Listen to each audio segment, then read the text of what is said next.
Have you ever stopped to think about one of the most iconic verses in the Bible? The fishers of men verse is a powerful call to action for followers of Christ, and its message still resonates with us today. Verse, found in Matthew 4:19-20 and Mark 1:17, reads, "Come follow me, and I will make you fishers of men." It's a simple yet profound invitation from Jesus himself, asking those who hear his voice to leave behind their old lives and join him on a journey of discipleship. So what does it mean to be a fisher of men? In biblical times, fishermen would cast out into the waters, waiting for a bite, often going without a catch for hours. When they did catch something, it was a thrill unlike any other. They'd haul in their nets and find all sorts of valuable treasures hidden beneath the surface. Jesus is asking us to be like those fishermen, but instead of casting our lines into the sea, we're called to spread his message of love and redemption to all corners of the world. It's a challenge that requires courage, patience, and perseverance, just as any worthwhile pursuit does. As we delve deeper into this verse, we'll explore what it means to be a fisher of men in today's world, and how we can respond to Jesus' call with faith and obedience. Biblical context and key passages. The fishers of men verse is rooted in the biblical narrative, appearing in both Matthew 4:19-20 and Mark 1:17. In these accounts, Jesus invites his disciples to follow him and become fishers of men. This phrase holds significant meaning, drawing from the Jewish culture's understanding of fishing as a metaphor for spiritual pursuit. As we examine the context of this verse, it's essential to consider other passages that support its significance. Isaiah 41:10 is particularly relevant, where God reassures his people, saying, "Fear not, for I am with you. Be not dismayed, for I am your God."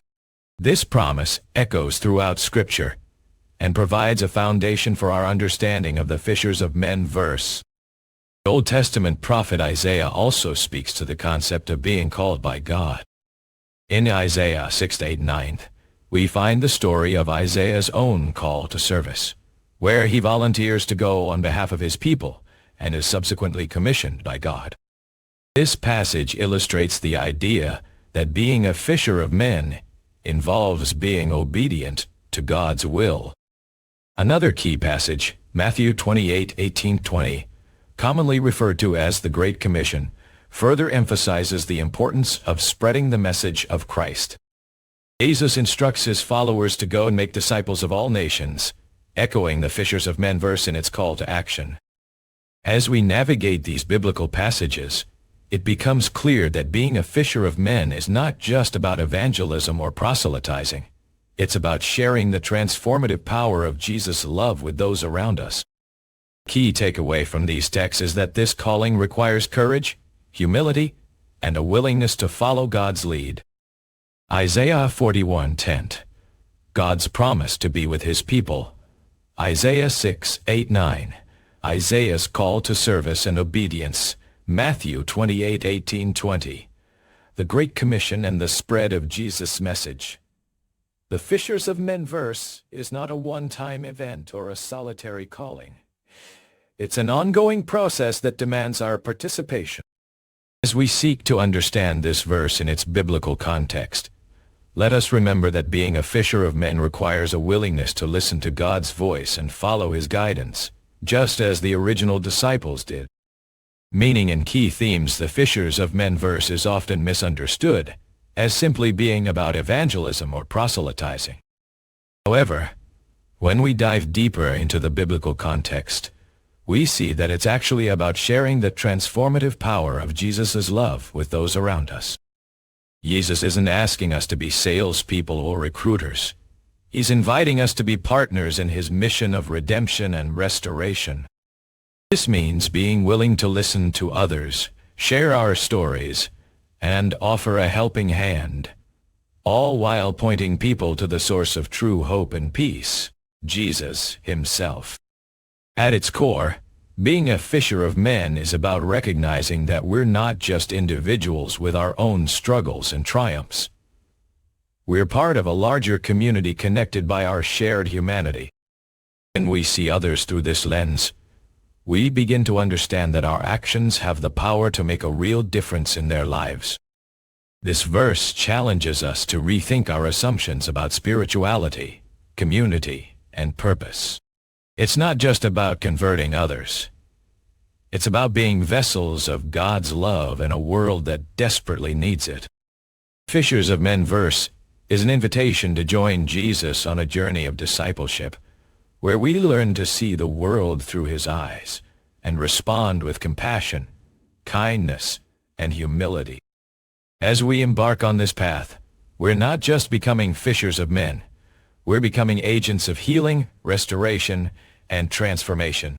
So what does it mean to be a fisher of men in today's world? It means being willing to take risks, step outside our comfort zones, and engage with others in meaningful ways. It means embracing the complexities of human relationships and seeking to understand the struggles and triumphs that make us who we are. Being a fisher of men requires empathy and compassion. We're called to share Jesus' message with others through our actions, words, and presence. This verse challenges us to rethink our assumptions about spirituality, community, and purpose. Practical application today. So how can we apply the Fishers of Men verse in our daily lives? Here are a few practical ways to get started. Firstly, take time to listen to others. Really listen. Ask open-ended questions. Seek to understand their perspectives, and show genuine interest in their stories. Secondly, look for opportunities to serve others. Whether it's volunteering at a local soup kitchen, helping a friend with errands, or simply being present in times of need, our actions can speak louder than words. Thirdly, be willing to share your own story, not as a way to impress or convert others, but as a way to connect and build relationships. When we're vulnerable and authentic, we create space for meaningful dialogue and growth. Conclusion. As we conclude our exploration of the Fishers of Men verse, let's not forget that this call to action is still relevant today.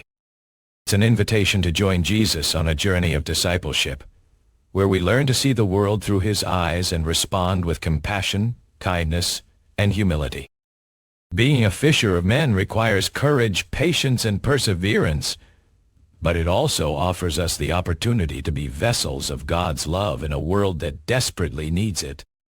So let us heed Jesus' call, take risks, step outside our comfort zones, and engage with others in meaningful ways. As we strive to understand this verse in its biblical context, may we remember that being a fisher of men is not just about evangelism or proselytizing. It's about sharing the transformative power of Jesus' love with those around us. May our actions be guided by empathy and compassion, and may we seek to understand the struggles and triumphs that make others who they are. May we become agents of healing, restoration, and transformation, spreading Jesus' message of love and redemption to all corners of the world. Amen. Tonte gai. Niya nahis. Avia mai sivdi bishita nemahai.